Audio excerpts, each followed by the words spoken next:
This is my final reflection, post-reflection. So this activity, definitely made me think,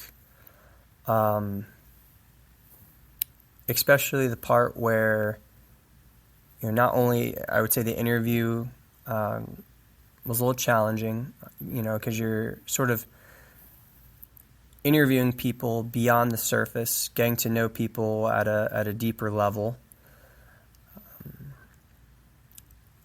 In terms of the actual sketching, I had a really tough time with, simply at first, at least, because of, again, I have just met my partner.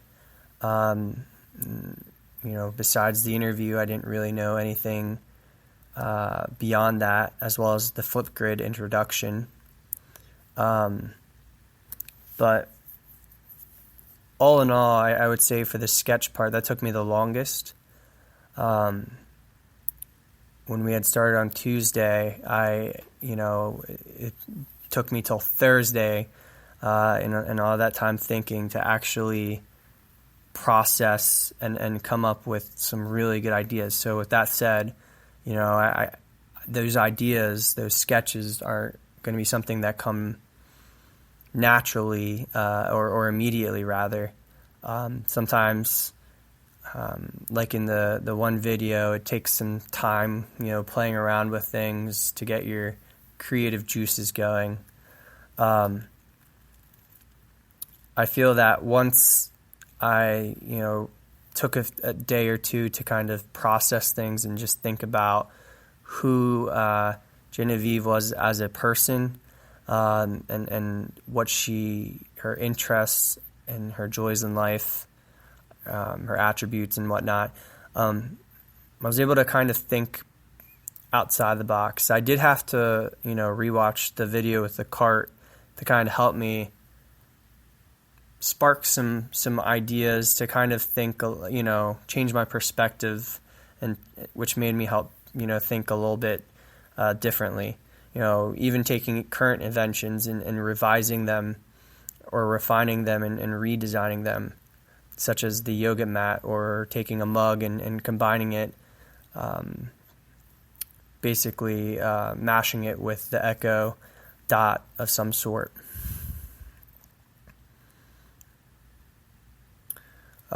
I really enjoyed the actual the building process. It makes me think about how this is what I would love all students, to be doing. And I think this aligns really nicely with a STEM-based activity of some sort.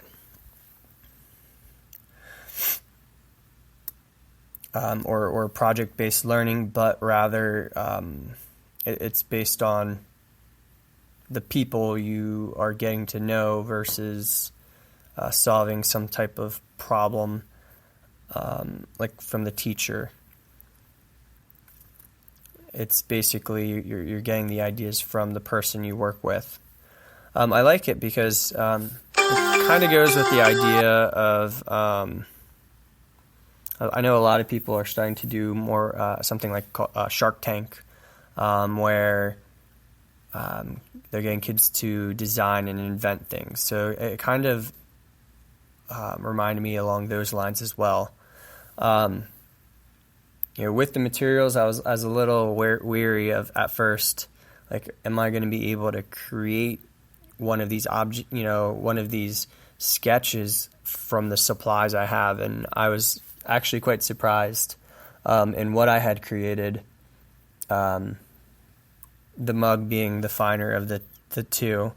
But I definitely enjoyed the process and being able to actually take my plans, my drawing, and actually getting to create it.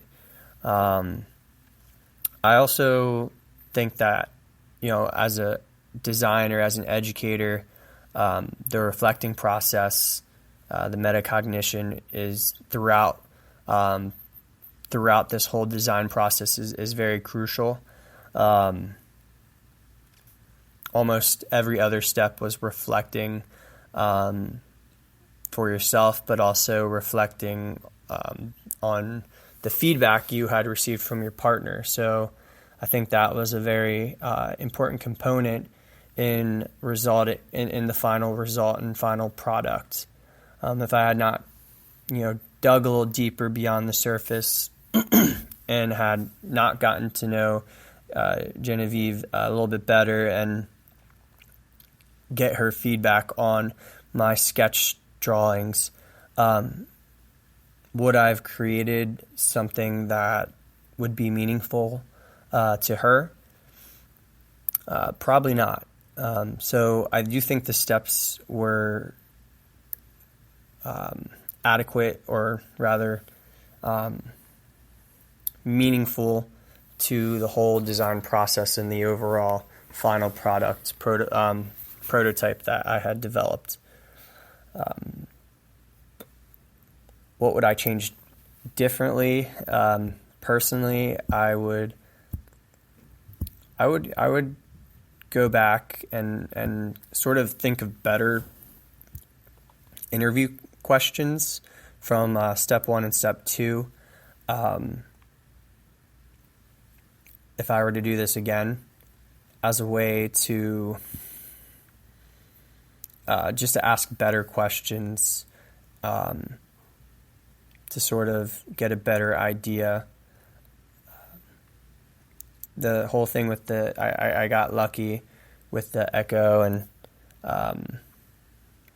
being able to know that finding out that she had one after the interview sort of worked in my favor.